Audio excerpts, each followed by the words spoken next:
We're going to start whooping a chair. Welcome to the stage, Jack Fox. On three, start the round of applause. 1, 2, 3, go!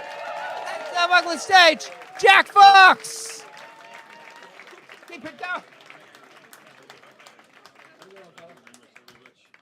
Keep it going for Phil Chapman, everybody. Round of applause for MC. Yeah. Lovely stuff. How we doing? We okay? Yeah. All right. Yeah, cool. My name's Jack. I'm 33 years old. But to be honest, my life isn't going as well as maybe I thought it would at 33. You know, like a lot of friends my age are all like getting a big job promotion or moving house or getting engaged. Like if I had a regular 9-to-5 office job, like I'd still have a framed picture on my desk, but it would definitely be of a Domino's pizza. You know what I mean? It's like, that's where the heart is, you know? Like if you invited me to a party or like a function, or like a surprise birthday you were having, like you definitely know my +1 will be a cat. Just the sort of gang that I run with. 33, man, 33, I'm still young, you know. A lot of friends my age, a lot of friends I went to school with. They all had that little bit of, what I like to call a little bit of fuck it in the system, you know, like, fuck it, let's get drunk on a school night, or fuck it, let's book a cheap holiday somewhere, right? And I've got that fuck it in my system as well, but mine's just more like, nah, fuck it.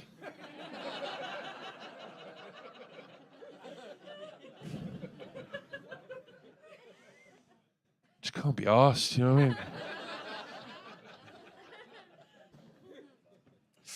I mean? I recently tripped, fell, and landed into a relationship.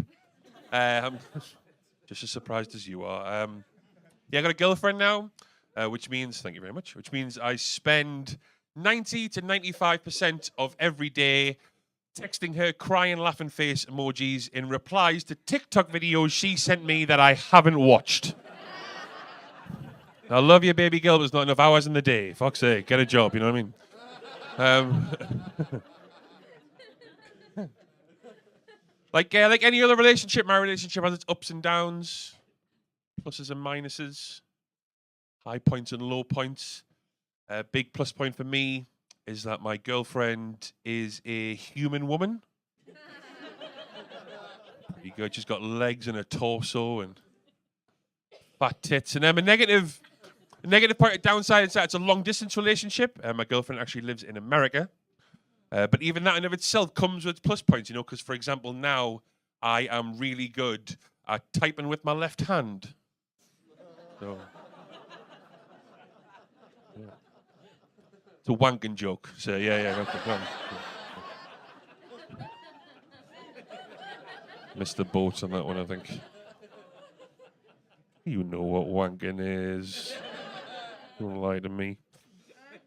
I went over to see her, flew over to America to see her. I was nervous, anxious meeting her for the first time. You know, we've been speaking online for over 2 years. And I mean, I don't like flying in the first place. You know, they say that you're more likely to get into an accident on the way to the airport than you are to get into a plane crash. And I just fucking straight up just don't believe that. In the same way I don't believe that the moon is made of cheese or that the earth is round. I think it's all bullshit.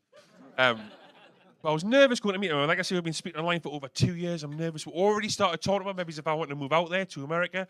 She's from New York City, one of the biggest cities in the world, comedy capital of the world. I'm from fucking Newcastle. There's nothing for me. Yeah. Is anybody in from Newcastle? Can I have a lift home? We'll sort out logistics later. It's fine. Nervous, man, scared, anxious going to meet her, right? I flew over, landed in JFK Airport, and I went and got my luggage, and I'm walking through the terminal, and then I fucking seen her. This is the first time I've laid eyes on her. We've been speaking online for over 2 years. I love this woman. I'm maybe going to move countries for this woman. I'm walking towards her. All I can think when I'm walking towards her is make a good first impression, right? You only get one chance at a first impression. Show her that I can fit in with her way of life, the American, New York, fast-paced way of life. Prove that I'm not just some English tourist trying to grift out of a green card or whatever, right? I'm walking towards her, and I've got my luggage, and my heart's beating out my chest, and all I can think is fit in with her way of life. So I shot her.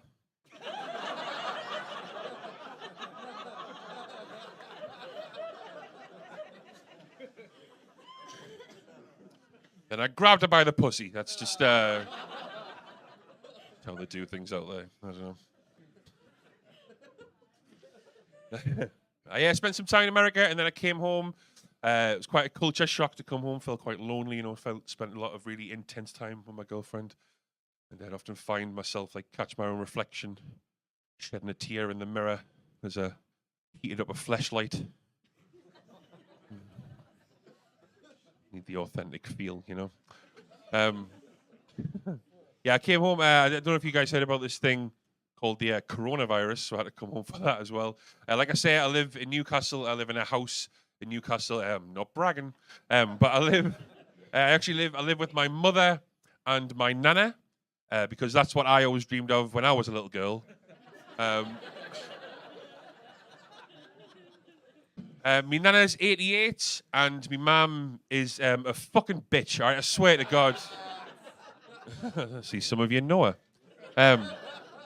No, the real reason I live with my mum and nana, during the pandemic, me and my mum actually moved in with my nana, because, like I say, she's 88, she has dementia, she has a lot of other underlying health problems. So the pandemic was people start to think the pandemic's over, and that's still a big problem for us in our household. Because if my nana gets it, it's fucking game over, you know what I mean? So me and my mum was still taking the lateral flow test, quite often, all the time. I've had all my jabs and everything, I'm all up to date, I'm all good. And the lateral flow test, man, I know you have probably done them by now, but I'm just fucking sick. I don't have a problem taking them. It's good. I'm used to it by now. But there is a strange way to find out that your mom just has no gag reflex. Sort of a bittersweet way to find out my mom's just been throat and cock all over Tyne and Weir.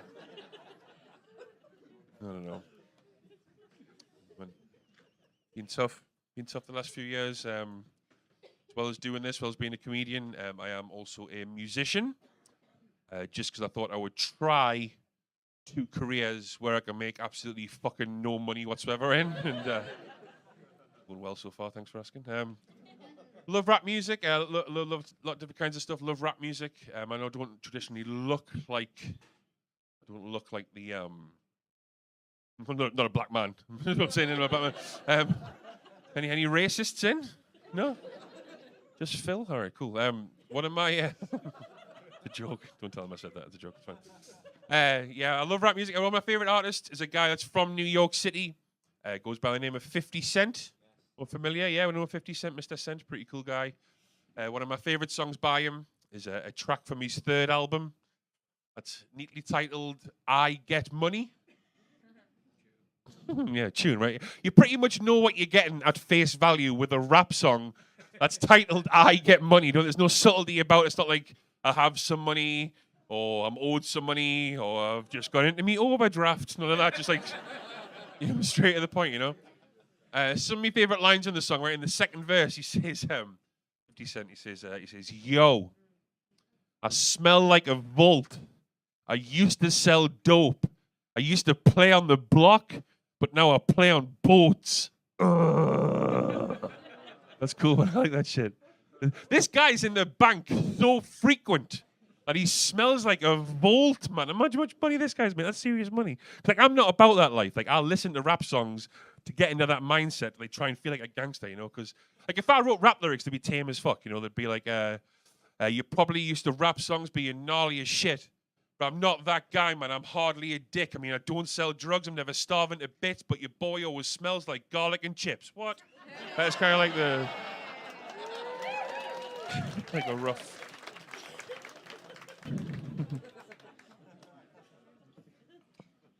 Thanks, guys. Just a little demo I'm working on. And get it to 50 if I can. Yeah, man, been a weird couple of years. Like I say, I spend most of my days looking after my nana. My mum looks after her on a night time when I come out and do these gigs, and during the day it's just sad looking after an old woman, because it just makes you wonder what it's kind of all for, and just has us thinking a lot, just thinking about the future, and especially during the pandemic. So I thought it was kind of funny how during the pandemic we were all kind of staying indoors. Escaping the virus and escaping certain death, really, when in the meantime we were just kind of staying indoors and just getting older and sort of closer to death, because that's all we are in this room, is just dead people that haven't died yet, and You know, you're going to die. You're going to die soon. And